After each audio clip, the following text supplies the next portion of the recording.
नयागढ़ पठाणी सामंत auditorium ठारे आज निर्माण श्रमिक मानक सहायता राशि बंटन करा जायछि। मुख्य अतिथि भाव में नयागढ़ विधायक जोगदे 672 जन हिताधिकारी 4,57,04,800 टंकार अनुदान राशि प्रदान करिसेंति।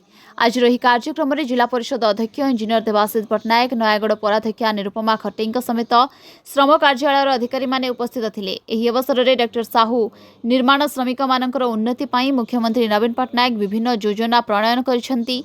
निर्माण श्रमिक मानक ठारू शिक्षा ठारू आरंभ करी मृत्यु पर्यंत समस्त सहायता राशि प्रदान करुछंती। निर्माण श्रमिक माने अधिक उपकृत हेले समाज रे परिवर्तन आसिबो बोली वक्तव्य रखिछंती।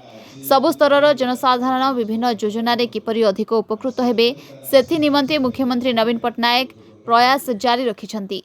आज 125 जन हिताधिकारी 2,48,00,000 टंकार मृत्युजनित सहायता राशि प्रदान करिछंती। एसहित फर्नेराल एक्सपेंस निमंते 108 जन हिताधिकारी 5,40,000 टंका प्रदान करिसेंति। विवाह साहाय्य निमंते 376 हिताधिकारी 1,81,65,000 टंकार अनुदान प्रदान करिसेंति। शिक्षा सहायक निमंते 67 जन 4,59,800 टंका अनुदान प्रदान करा जायछि। मैट्रिक निमंते 3 जन 30,000 टंका अनुदान प्रदान करा जायछि। 10 जन को निर्माण श्रमिक रजिस्ट्रेशन कार्ड प्रदान करा जायथिबार सूचना मिली। आज रही कार्यक्रम में बहु निर्माण श्रमिक माने उपस्थित थिले।